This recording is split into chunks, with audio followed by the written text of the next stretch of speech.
While a $2 million regulatory burden shuttered countless small California fueling facilities, legal action simultaneously killed a Fresno Costco development with 32 fuel dispensers, promising $15 million yearly in government revenue and budget relief for thousands of households.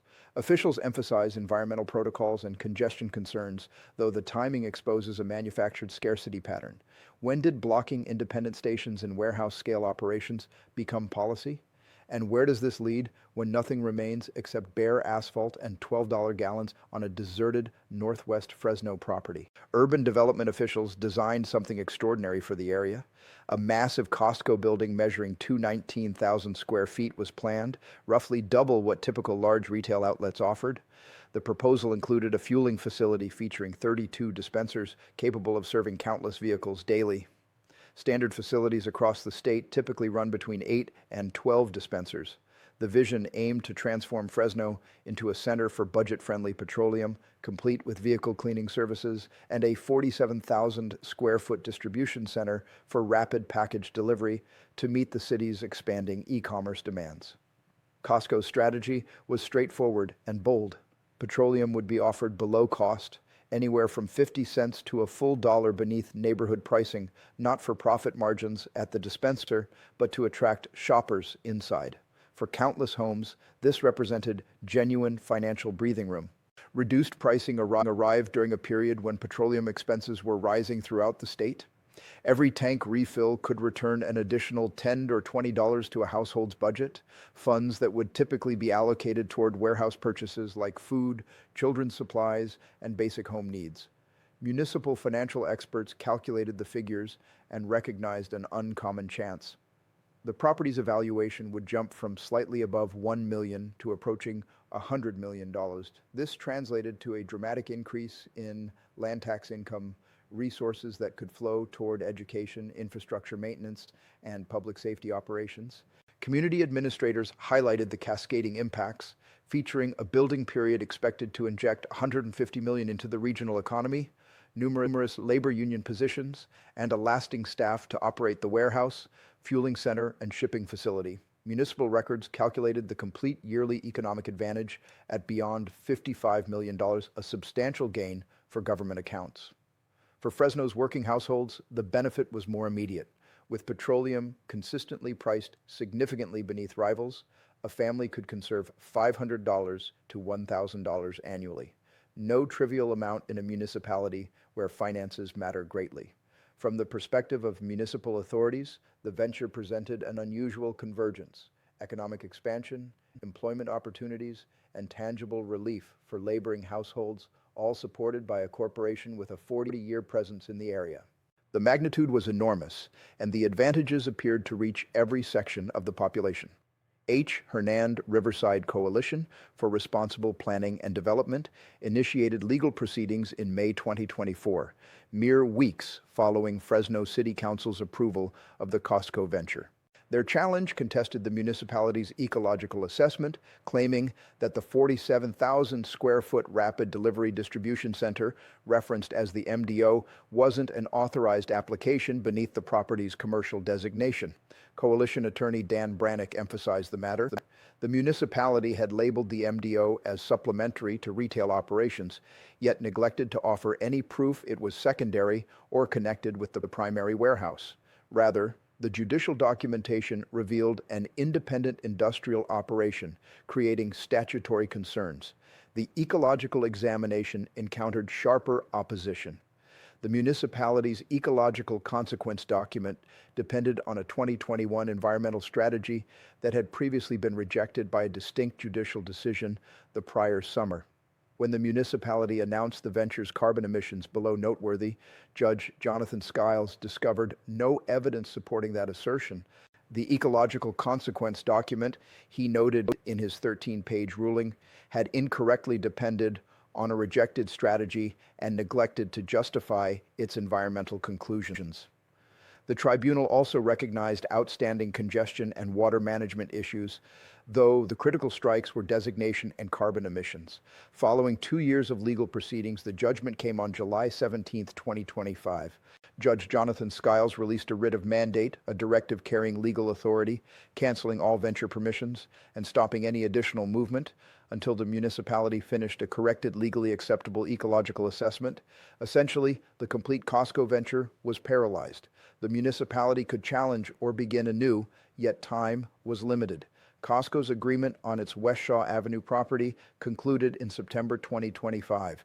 Without assurance of a swift resolution, the danger of losing a 40-year established business, along with the employment, revenue, and relief it provided, hung over municipal headquarters. Coalition representatives maintained their objective wasn't blockage, but adherence.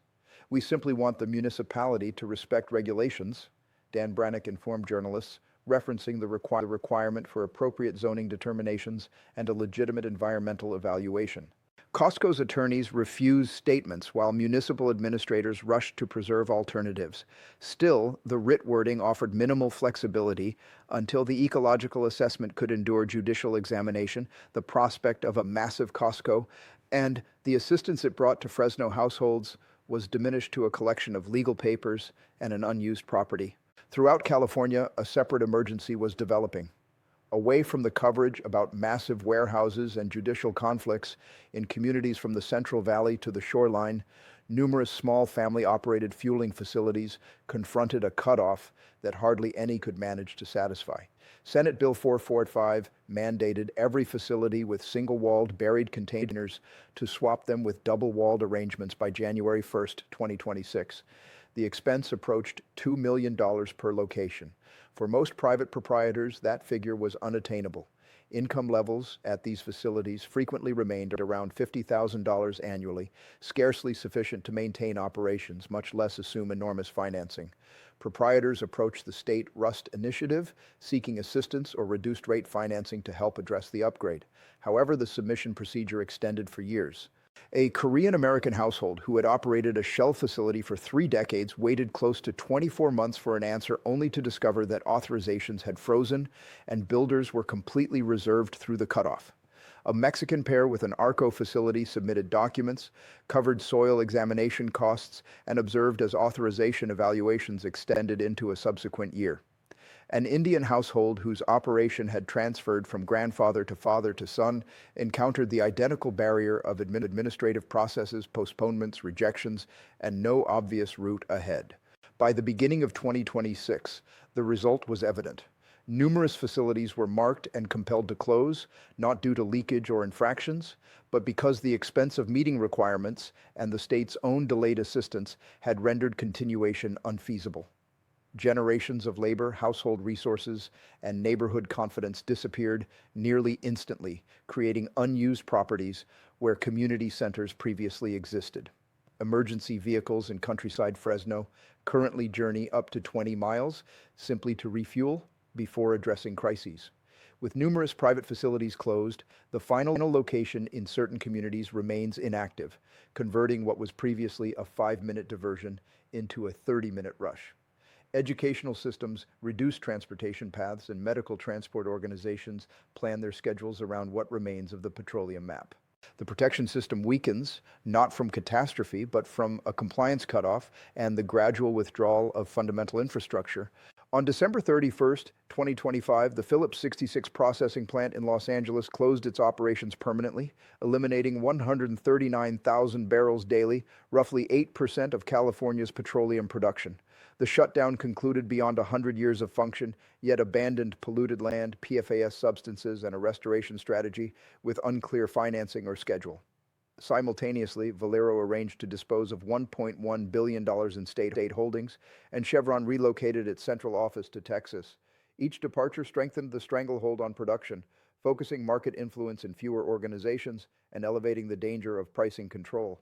In Fresno, motorists evaluate pricing displays.